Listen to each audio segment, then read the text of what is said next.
Buenos días, Pedro. Buenos días, Mónica. ¿Qué tal? Pues muy bien, deseoso de compartir este ratito contigo. De conversar un poco. Sí. Pues a mí me apetecía conversar hoy sobre algo muy interesante que he leído por ahí, de autómatas biológicos a seres humanos. Suena interesante. ¿Qué, qué nos quieres decir con esa frase? ¿Qué quieres expresar con esa frase?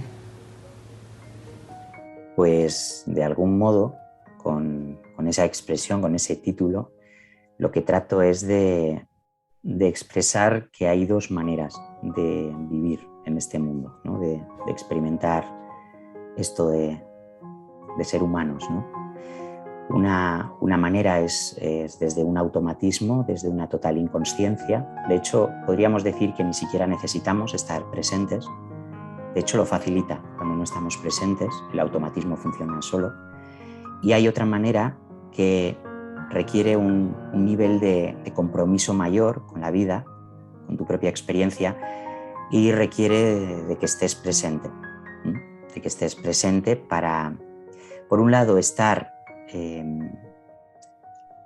atestiguando esa experiencia, ¿no? Constatando esa experiencia, y al mismo tiempo para aportar algo que surge de ti, de tu esencia, de lo que realmente eres, que curiosamente contribuye a que esa experiencia sea de una manera o de otra. Es decir, tenemos la capacidad de cambiar la calidad de la experiencia en función de si vivimos en automático o de si vivimos en manual, podríamos decir. No sé, o quizás vivir en, claro, sí, vivir en automático es, pues eso, ser un autómata biológico, ¿no? Es acción y reacción, lo que tenemos ahí aprendido y básicamente casi como sobrevivir, ¿no? O sea, es un estado de supervivencia. El otro día estaba leyendo, así muy por encima, ¿no? De lo que compone el cerebro. Y está la parte, el sistema R que llaman, ¿no? Que es el reptiliano de acción y reacción, que es lo que nos permite sobrevivir, que evidentemente es necesario. Luego el sistema límbico, que es la parte de las emociones, y luego lo que nos diferencia del resto de los animales, ¿no? Que es el neocórtex, lo que nos hace, pues la materia gris, ¿no? Lo que nos hace pensar. Y precisamente decía eso, ¿no? Que cuando nuestra parte izquierda, la parte racional, la parte toma el control, nos volvemos absolutamente, o sea, quien toma realmente control es el sistema R, o sea, el sistema de acción y reacción.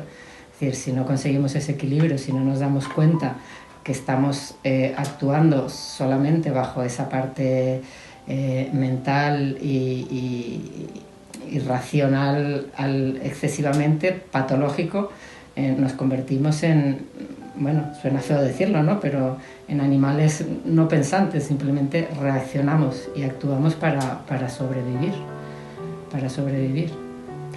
Pero depende de nosotros ese darnos cuenta. O sea, tenemos la capacidad, cualquier persona tiene la capacidad de darse cuenta que está actuando de una manera automática.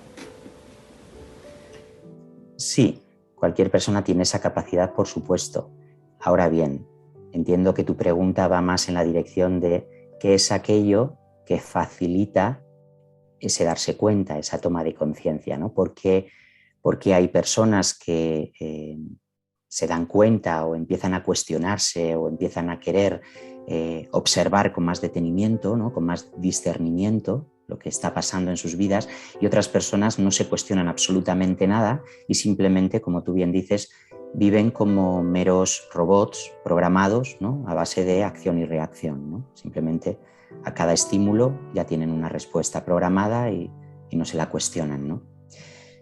Desde mi experiencia, desde mi comprensión, porque no puedo hablar desde otro lugar, lo que marca ese punto de inflexión, ¿no? Que empieza a generar en nuestra mente más preguntas que certezas, ¿no? Porque hasta ese momento, dado que no nos cuestionamos nuestro sistema de creencias, todo son certezas, ¿no? O aparentes certezas, pero lo vivimos como si fueran verdades absolutas, ¿no? No hay cuestionamiento.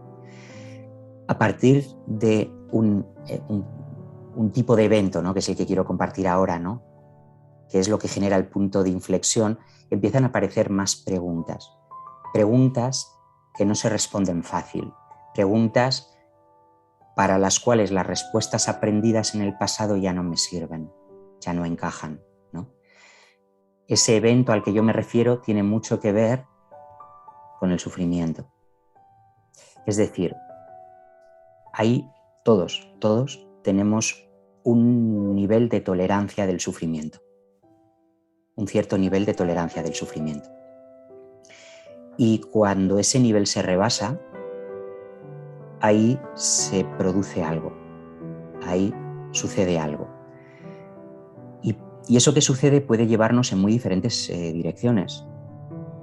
Una de las opciones, cuando el nivel de sufrimiento es muy elevado, ¿no? Cuando rebasa nuestro nivel de tolerancia, nos puede llevar a, pues desde adicciones a comportamientos compulsivos, evitativos, para intentar sedar, adormecer o distraernos del malestar. Ahí a quien le lleva a directamente, ¿no? A considerar que esta vida es la causa de ese sufrimiento, que la vida es la causa del sufrimiento y por lo tanto empiezan a aparecer ideas, ¿no? de mejor, ¿no? Desaparecer y quitarse de en medio, ¿no?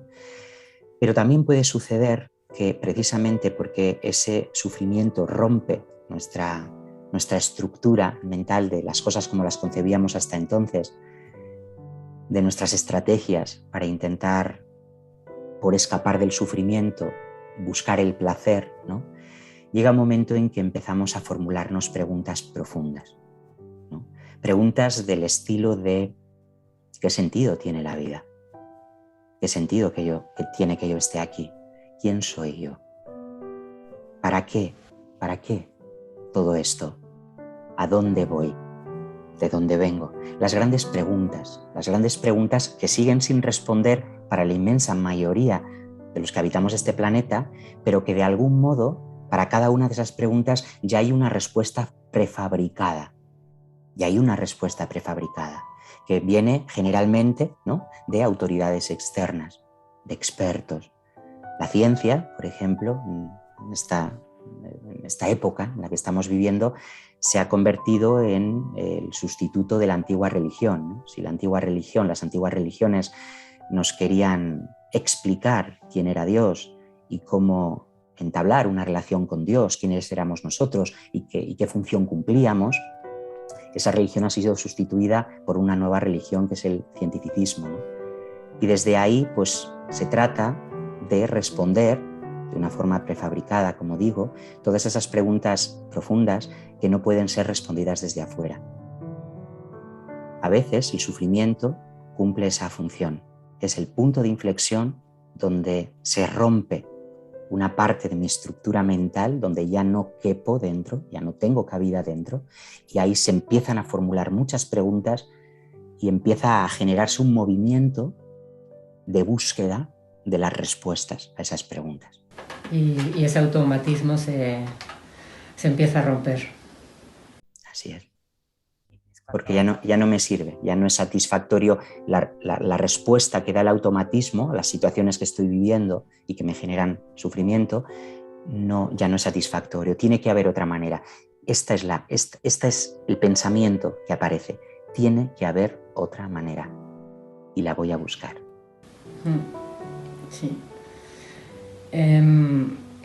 Ciertamente, y cuando esto ocurre, ya no puedes escapar de esa ruptura del automatismo. Ya te has dado cuenta de que todo aquello en lo que creías no era verdad o no es la verdad absoluta y ya no hay manera de volver atrás. Te digo esto porque a veces cuando te planteas tantas preguntas y no tienes respuesta, por lo menos a mí me pasa, ¿no?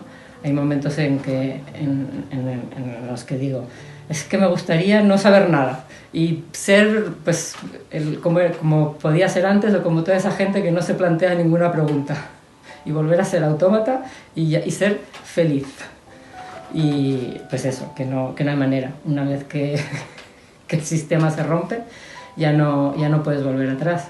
Pero desde luego no es un camino sencillo de volver de encontrarnos y de darnos cuenta de lo que significa ser humano. Así es, y es comprensible además esa dificultad. Y es comprensible ese deseo, ¿no?, de volver a un estadio anterior, ¿no?, de inconsciencia, de no darme cuenta de lo que ahora me doy cuenta, ¿no? Pero fíjate que cuando estamos colocados ahí, ¿no?, y tenemos esa sensación de que, fíjate que me viene una escena, ¿no?, en la película Matrix, donde uno de los personajes, Cifra, hay un momento en el que pide precisamente esto, es decir, negocia, ¿no?, con los malos, digamos, ¿no?, y lo que le pide es: devuélveme de nuevo a la Matrix, ¿no?, hazme que me olvide de todo esto que he descubierto, y llega a una conclusión, ¿no? La inconsciencia es la felicidad. Esta es la máxima del ego, ¿no? Llamamos ego, para que todo el mundo lo entienda, a esa idea que tenemos acerca de nosotros, que hemos aprendido acerca de nosotros y con la que nos hemos identificado, ¿no? El ego es la identidad con la que nos asociamos, basada simplemente en un montón de ideas y de creencias adquiridas a través de nuestra experiencia. Pero no es más que eso. El ego no es más que una idea acerca de nosotros, pero no es lo que somos, es lo que creemos que somos. Entonces, el ego, para sobrevivir, esa identidad creada para sobrevivir, necesita de mi crédito, porque yo soy el que le doy vida. Cuando digo yo, me refiero a lo que yo soy, a lo que realmente soy. Para que esa idea siga sobreviviendo, necesita de mi crédito. Tengo que creer que es real, tengo que creer que soy yo. Entonces, una de las máximas del ego es la inconsciencia, es la felicidad, porque en la inconsciencia el ego sobrevive. El ego sobrevive gracias a la inconsciencia. ¿Qué pasa cuando hacemos ese pequeño salto o esos pequeños saltos y empezamos a cobrar consciencia? Empezamos a darnos cuenta de ciertos patrones, de ciertos mecanismos, de ciertas estrategias de evasión, de manipulación en nosotros. ¿Qué pasa? Que hay, durante un periodo que se puede alargar muchísimo, hay una sensación de incomodidad, ¿no? Como que escuece la verdad, escuece darme cuenta de lo que hago, por qué lo hago, cómo lo hago, de que detrás de las buenas intenciones en realidad hay, ¿no?, un beneficio secundario que quiero obtener de la otra persona. En realidad lo que hago no lo hago por el otro, sino que lo hago por mí, pero lo revisto de...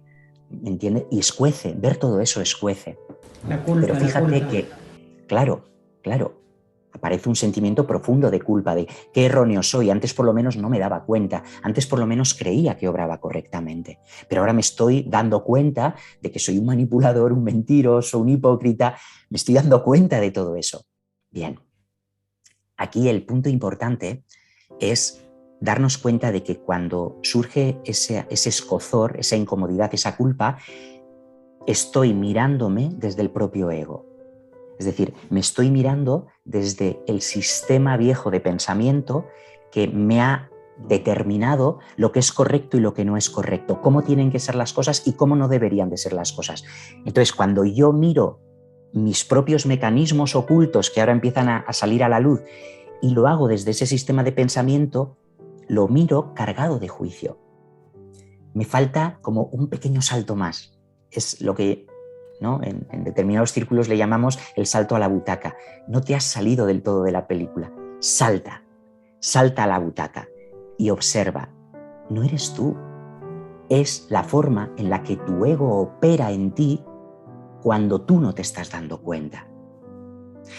El ego en este sentido funciona un poco como los carteristas, ¿no? Hay algo que define, dentro de los ladrones, ¿no?, hay algo que define a los carteristas que no tiene un atracador, por ejemplo.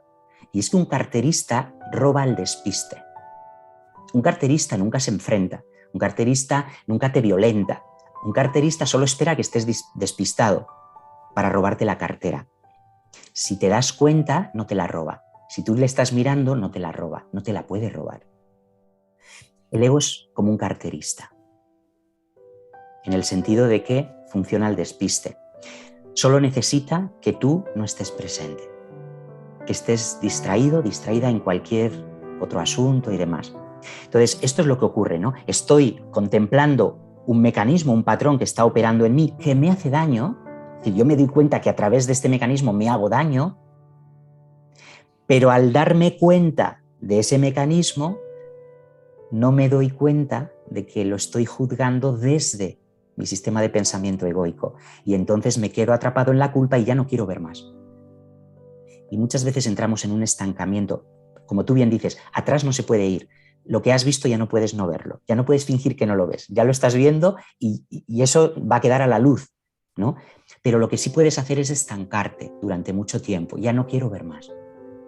Ya no voy a seguir por este camino, no quiero ver más, porque lo que veo no me gusta, porque lo que veo me hace sentir profundamente culpable. Y mucha gente en un camino espiritual se queda aquí mucho tiempo, con una profunda culpa. Pero hay que trascender eso también. ¿Cómo? Mirando la culpa. Hay que focalizar en observar la culpa y cuál es el argumento o cuál es la premisa que la alimenta. Y ahí volvemos a ver al ego funcionando. Decimos, vale. No es que esté haciendo algo mal, no es que lo que observa me convierta en alguien incorrecto, en algo que tenga que yo que corregir, sino que estoy descubriendo cómo funciona. Y al descubrir cómo funciona, en el momento en el que dejo de darle valor a esa manera de operar en el mundo, empiezo a descubrir una manera nueva, que hasta entonces no existía para mí, no estaba disponible para mí. Entonces, el cambio que se deriva de la culpa no es el que el ego me propone, que es, ¿no? Como eres culpable, cambia tu comportamiento, ¿no? Sé buena persona, sé más generoso. Es decir, el ego siempre me quiere cambiar en el nivel del comportamiento. Cuando yo observo la culpa y observo de dónde deriva, que no es más que de un sistema de pensamiento, de una percepción falsa acerca de quién yo soy, el cambio se produce no porque yo cambie mi comportamiento, sino porque comprendo lo que está sucediendo y comprendo aún más profundamente quién soy y quién no soy. Y desde ese lugar me sale comportarme de otra manera, me sale dar una respuesta diferente. Así es. Y todo esto que hablamos a nivel individual, ya sabemos que el cambio es individual, no puede haber un cambio colectivo si no hay un cambio individual. Pero con todo esto que estamos viviendo en estos últimos años, que se ve amplificado ese comportamiento autómata de la sociedad, comportamiento del que todos somos responsables, evidentemente, ¿no? Ahí es un poco cuando en estos momentos yo entro en eso que te comentaba antes, ¿no? De decir, pues preferiría no darme cuenta de todo lo que está pasando en un aparente afuera, pues porque me siento impotente, quiero que eso cambie y no sé cómo cambiarlo, y como ver lo que veo me hace daño. O sea, lo mismo que has planteado, pero a un nivel global, ¿no? A un nivel social. Entonces, ahí me quedo atrapada, ahí me quedo en no sé qué hacer, no sé cómo afrontarlo, porque claro, ahí entiendo que también es parte de mi ego que dice, es que quiero que eso cambie, quiero que eso no sea así. Y entonces ahí es donde surge el sufrimiento. Entonces, digo, pues prefiero ser ignorante. Sí, o sea, me gustaría no verlo y así no me causaría sufrimiento. ¿Cómo aplicamos esto a un nivel general, a un nivel social? ¿Dónde podemos contribuir a ese dejar de ser autómatas a nivel social, de la sociedad? La única alternativa para dejar de ser autómatas es la integridad, ser íntegros. Pero claro, acceder a esa integridad implica no desconectarse, no dejar de estar en relación con lo que nos rodea. porque la integridad se constata y se expresa precisamente en relación con absolutamente todo.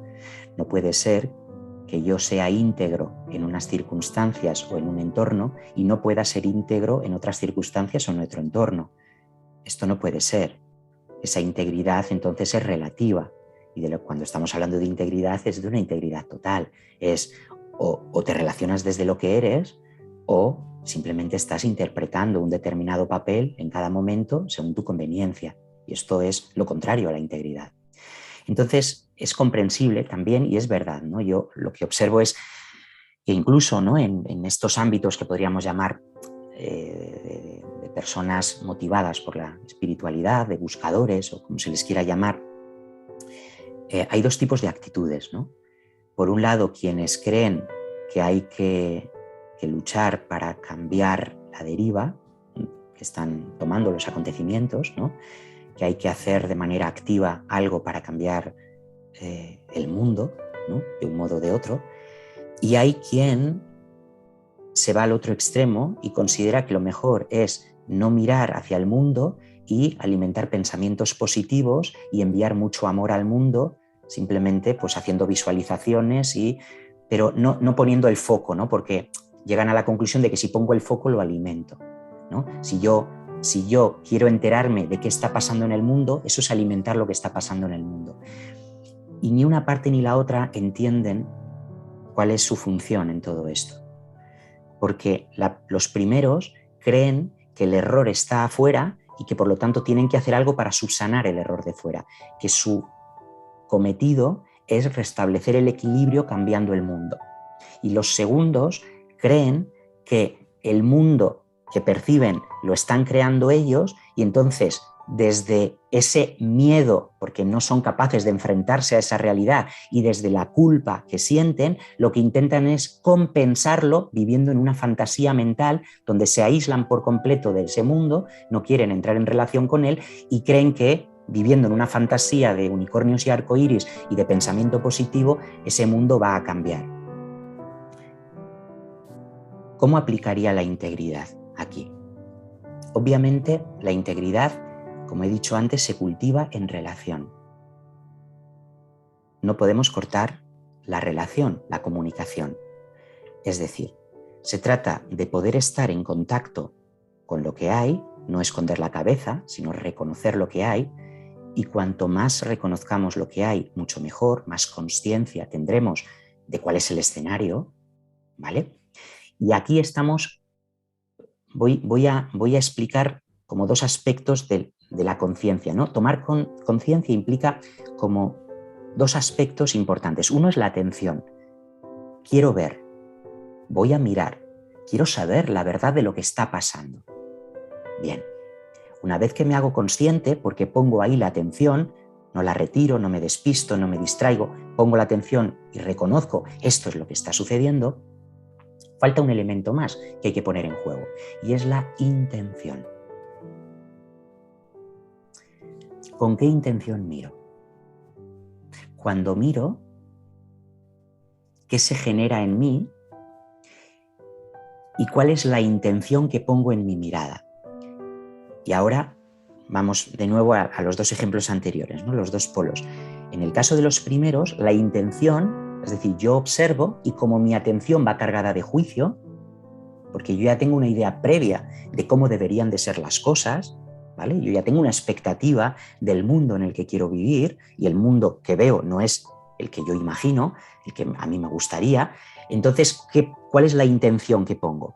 La intención, digamos, es el motor, la intención es lo que pone energía, ¿no? Mi intención es cambiar eso. ¿De qué manera yo puedo cambiar lo que percibo fuera de mí? En el segundo caso, la intención que pongo es la de escapar de aquello que cuando lo atiendo me duele, me genera miedo, me genera culpa. Entonces pongo la intención de escapar de ello. Y la mejor manera de escapar es meter la cabeza en el agujero o meterme en mi cueva o hacerme ermitaño. Me aíslo por completo y ojos que no ven, corazón que no siente, ¿no? Es una actitud infantil, ¿no? Es como el niño que se tapa los ojos y cree que el adulto no le ve, ¿no? No me puedes ver porque yo no te veo a ti, ¿no? hay una nueva intención que puede aparecer. Es decir, yo miro, pongo atención, reconozco lo que está sucediendo. Y aquí es muy importante, aquí me gustaría poner un matiz, es muy importante que diferencies lo que tú puedes constatar de lo que es un relato de segunda mano. Es decir, cuando yo hablo de poner atención, de lo que estoy hablando es de que reconozcas lo que puedes constatar. No lo que te cuentan. Eso es, desde tu propia observación. Porque la realidad que te cuentan no es la realidad, no necesariamente es la realidad que tú constatas. Y aquí estoy hablando de la realidad que tú puedas constatar. Vas a tener que mirar, que poner atención a la realidad que te rodea y que tú puedes constatar. Una realidad de primera mano, no de segunda mano. ¿Vale? Esto lo primero. Y en segundo lugar, ¿cómo cultivamos una intención que tenga la capacidad de cambiar la calidad de mi experiencia en relación a eso?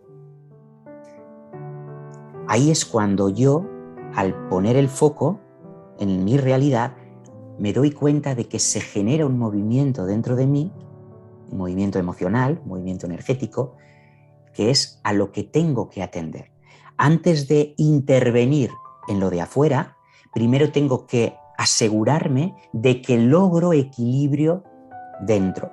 Antes de ordenar lo de afuera, voy a poner orden dentro. Y algo está desordenado, porque algo está generando inquietud, algo está generando malestar, algo está doliendo adentro. Bien, antes de salir a salvar el mundo, voy a salvarme a mí. Es decir, voy a darme esa atención con una intención compasiva. ¿A qué me refiero? Una intención que acoja, no que rechace. Una intención de comprender, no de cambiar, no de juzgar. Tengo que comprender qué está pasando aquí, qué se está moviendo aquí, qué estoy pensando acerca de lo que sucede, qué tiene que ver con lo que yo creo acerca de mí. Es decir, ¿qué tiene que ver lo que sucede conmigo, con ese yo que creo ser? Primero voy a tener que poner orden dentro, voy a tener que comprender, voy a tener que ampliar mi conciencia de lo que se está moviendo dentro de mí.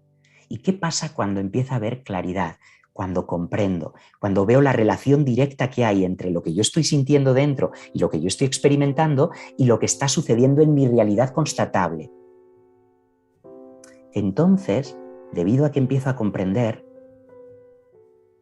sé exactamente qué es lo que puedo poner ahí afuera, qué es lo que me toca compartir con lo de ahí afuera.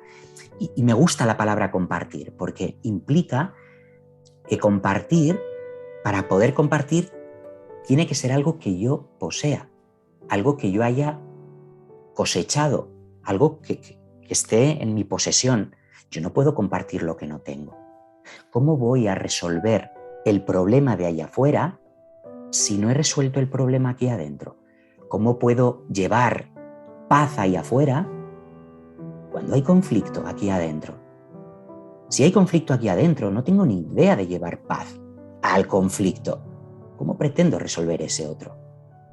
Pero cuando hay paz aquí adentro, porque he comprendido, la paz viene no por pensar positivo, la paz no viene por imaginar nubes doradas. La paz viene porque hay una comprensión, algo que no veía con claridad, lo veo ahora con claridad, lo comprendo, veo la relación entre causa y efecto. Y con esa claridad miro el mundo y comprendo lo que está pasando. Desde esa comprensión sí sé dónde puedo o no puedo actuar y de qué manera. Pero no, y esta es la paradoja, no para cambiar el mundo, sino porque no puedo hacer otra cosa. Es mi integridad expresándose. No puedo hacer otra cosa que lo que hago. Hay paz dentro y esa paz irradia afuera. Y esa paz aplica a toda situación. ¿No hay paz dentro? Bueno, entonces antes de ocuparme del conflicto externo, voy a ocuparme del conflicto interno. Comprendido. Muy comprendido, sí. No hay otra opción. A lo cual me lleva a esta palabra que que últimamente digo mucho, que es la libertad. ¿Qué es realmente libertad? ¿No? Creo que es un poco lo que estás diciendo. Cuando consigo estar en paz conmigo misma, independientemente de lo que suceda afuera, puedo decir que soy libre. Es justo así. Solemos pensar que la libertad la tenemos como cuerpos, ¿no? La idea de que como cuerpos somos libres, pero la libertad no tiene nada que ver con el cuerpo, porque el cuerpo se puede encerrar en una celda de 3x3.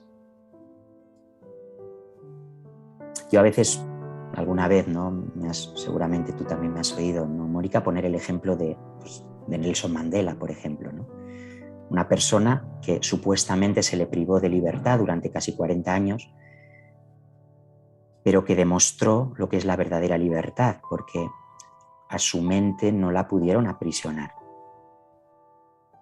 Y dado que la mente es lo único que es libre, él utilizó esa libertad mental para que, en cuanto su cuerpo fue liberado, cambiar la historia. Somos libres en nuestra mente. ¿Y esto qué implica? Implica, de nuevo, atención e intención. Cómo esgrimimos, cómo utilizamos esos dos aspectos de nuestra conciencia. Pongo un ejemplo.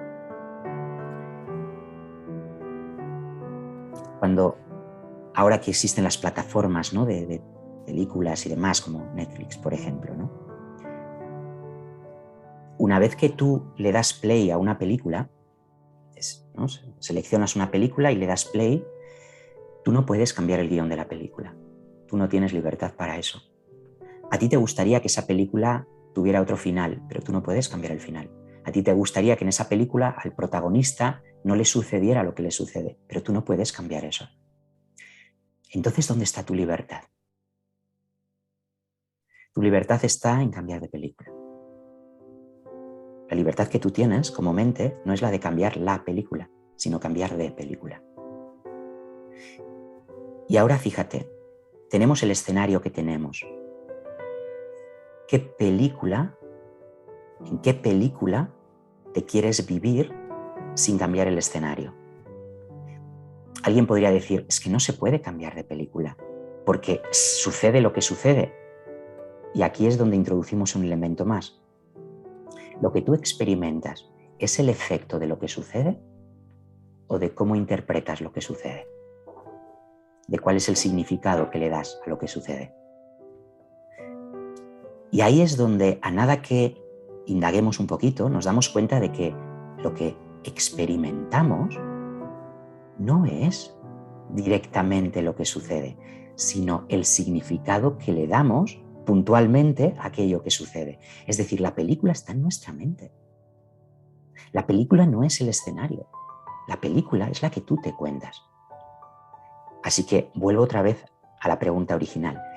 ¿Qué película quieres vivir? Y aquí hay que entender una cosa, y es, cambiar de película no es hacer como los que imaginan nubes doradas, arcoíris y unicornios. Eso no es cambiar de película. Para cambiar de película, esta es la parte de la responsabilidad a la que aludo una y otra vez, porque en la responsabilidad está el poder. Sin responsabilidad no hay poder. Cambiar de película consiste en primero reconocer en qué película estoy viviendo y reconocer el valor que yo le doy a que la película sea exactamente como la estoy viviendo. Es decir, ¿cuál es la importancia que para mí tiene que la película sea como yo me la cuento para poder seguir defendiendo una idea de mí que es la que quiero conservar?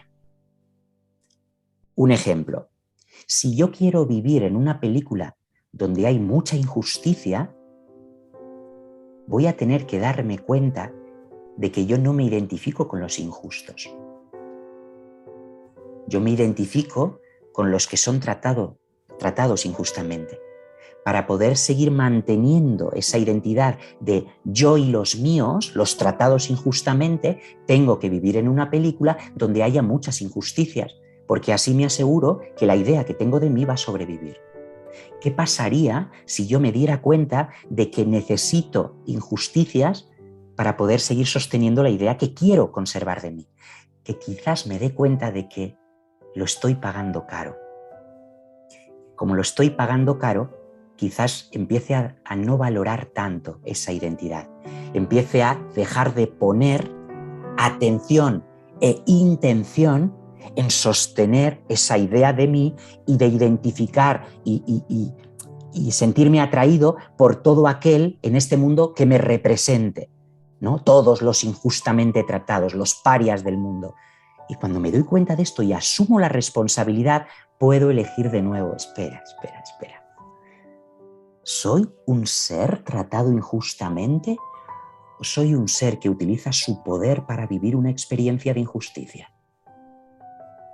¿Y qué pasa si empiezo a poner el foco y la intención en otro aspecto diferente de mí y del mundo? Y empiezo a poner el foco, por ejemplo, en la generosidad y en la bondad. Y empiezo a darme cuenta de cuánta bondad y cuánta generosidad hay en el mundo, pero, muy importante, también en mí.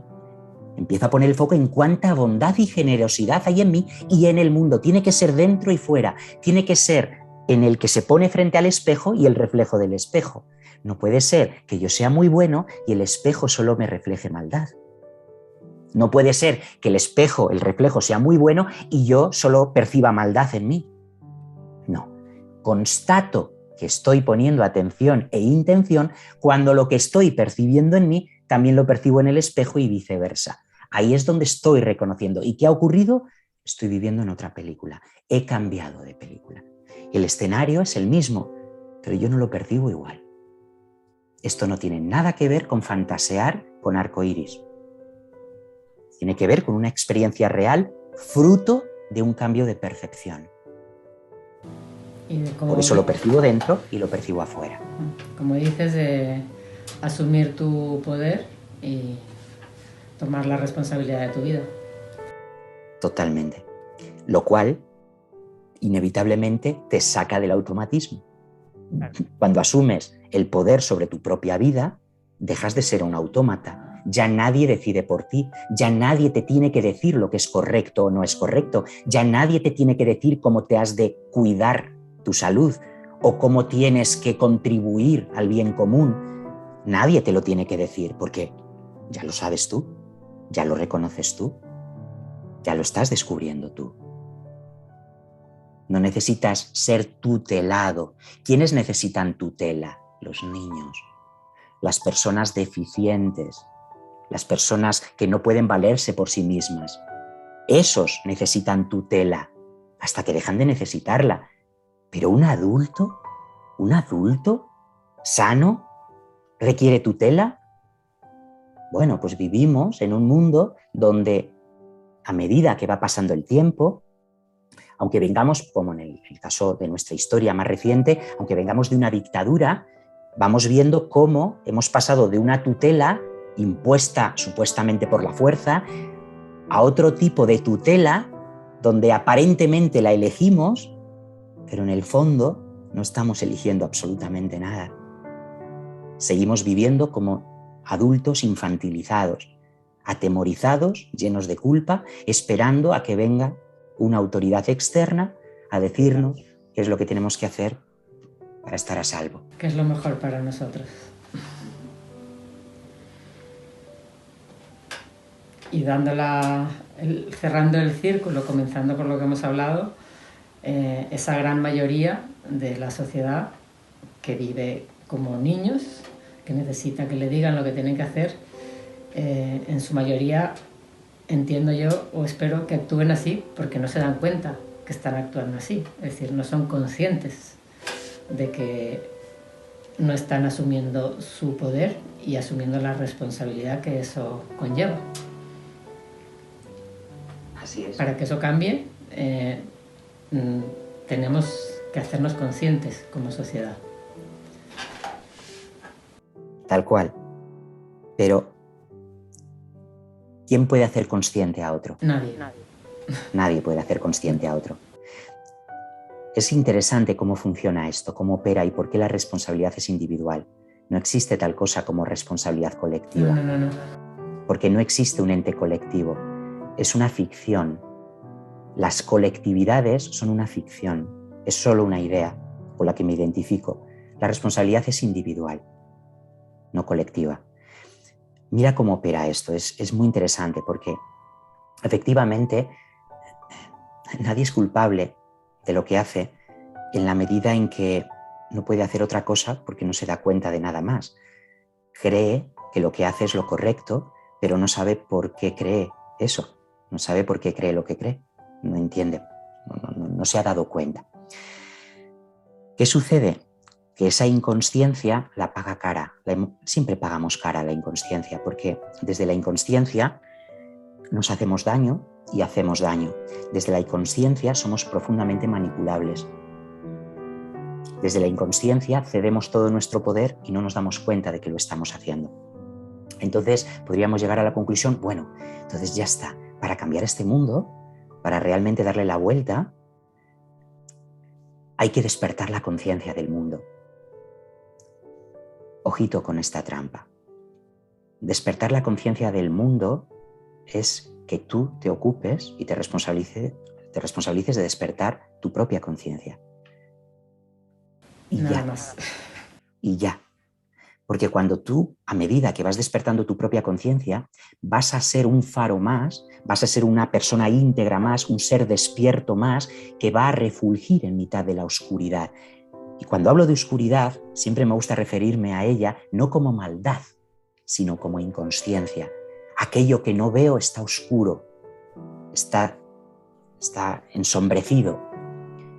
Cuando alguien toma conciencia, obra y se presenta en el mundo y se relaciona con el mundo desde esa consciencia adquirida.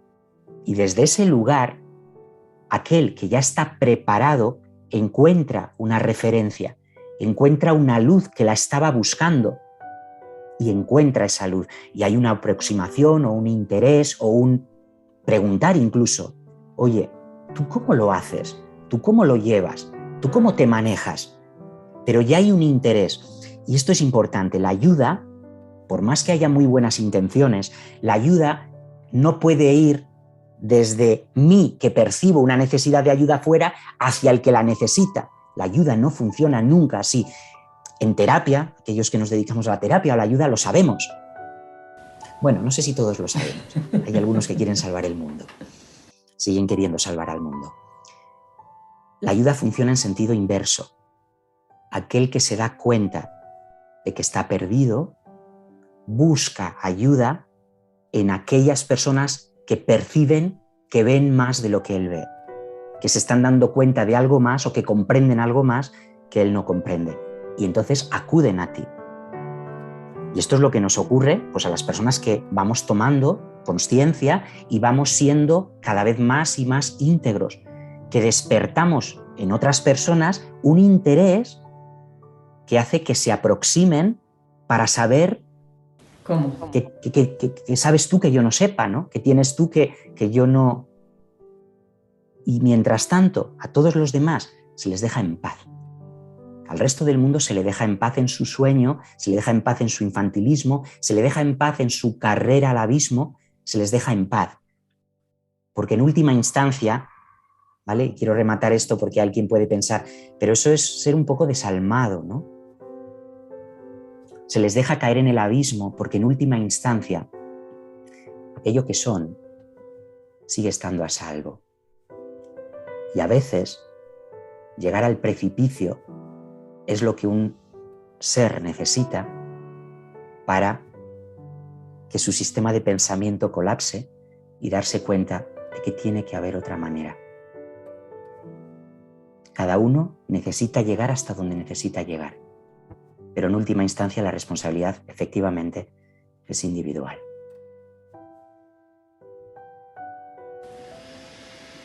Pues me ha encantado esta conversación, Pedro. Podríamos seguir horas y horas hablando y desgranando esto, pero yo creo que, bueno, con esta pequeña antesala que hemos tenido, damos pie a explicarle a la gente qué vamos a trabajar, qué aspectos vamos a trabajar en esta propuesta que tenemos para mediados de marzo, este retiro de 2 días, que también es un abreboca, porque evidentemente esto de darnos cuenta y ser conscientes es un trabajo continuo. Y lo único que se puede hacer en estos encuentros y en estas conversaciones es compartir, como tú bien dices, la propia experiencia y el propio conocimiento, y que esa experiencia pueda servir para que otras personas la apliquen en su vida y tengan su propia experiencia, que todas son diferentes. Entonces, bueno, pues la invitación es a compartir esto que cada uno ha experimentado y que puede servir a otras personas. Entonces, yo creo que esta conversación ha servido un poco como abreboca para hacer la invitación a este encuentro de pasar de autómatas a seres humanos y aprender a vivir y no a sobrevivir. Entonces, bueno, la invitación es para el fin de semana del 18 al 20 de marzo. Estaremos aquí en el Hogar Ayumaya, en Laguna de Cameros, en un hermoso espacio, un hermoso paraje, y como en nuestra propia casa, para charlar de estas cosas y de todas las inquietudes que puedan surgir. Si quieres decir algo para despedirte, para invitar a la gente. Sí, simplemente me gustaría decir que escuchando esta conversación que hemos tenido, que para mí siempre es muy agradable conversar contigo, es como esa sensación de compartir con alguien que habla tu mismo idioma, ¿no? y que te sientes pues acompañado, comprendido, escuchado, ¿no? y conversaciones que además te ayudan, ¿no? Como a crecer también. Si alguien ha resonado con lo que ha escuchado en ese retiro que haremos ese fin de semana del 8 al 20 de marzo, lo que trataré es de compartir con un poco más de detalle tanto cómo funciona, es decir, poder compartir y que se entienda cómo funciona nuestra mente, por qué creemos lo que creemos, por qué sentimos lo que sentimos, por qué actuamos como actuamos, entender cómo es ese funcionamiento interno, ¿no? Desde el automatismo, y entender también cómo está funcionando desde afuera, cómo hay una representación fractal, ¿no? De ese mecanismo de manipulación interna por parte de esto que llamamos el ego, ¿no?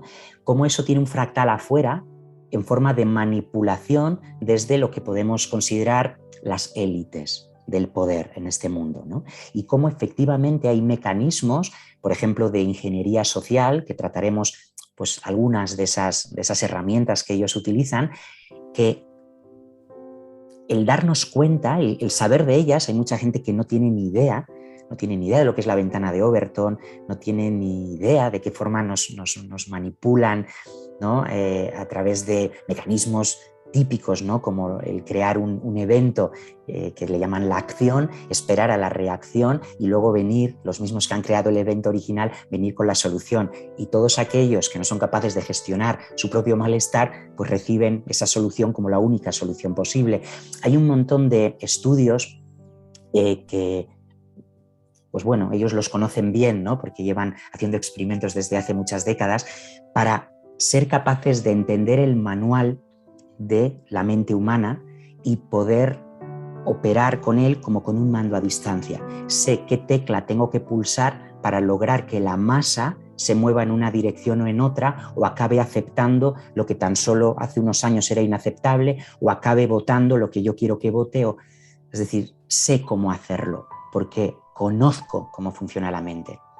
Ese manual que ellos tienen, cuando obra en nuestro poder, cuando somos nosotros los que sabemos cómo opera la mente y cómo por lo tanto se puede manipular desde afuera, empezamos a hacernos cargo, responsables de atender y de estar vigilantes, no del mundo y de la amenaza, sino de estar completamente presentes para que cada decisión que tomemos, cada actuación que llevemos a cabo, le estemos llevando a cabo desde una integridad, desde una certeza, desde una comprensión interna y no desde una inercia que no hemos pensado sobre ella, sobre la que no hemos discernido y que en realidad no sabemos por qué estamos haciendo lo que hacemos. Simplemente lo hace todo el mundo y parece que es lo correcto.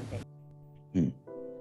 Esto es en lo que intentaremos profundizar en ese retiro. Y luego habrá un espacio suficiente como para el compartir, ¿no? El que yo sé que van a surgir muchas preguntas, muchos cuestionamientos, incluso pueden surgir muchos peros, ¿no?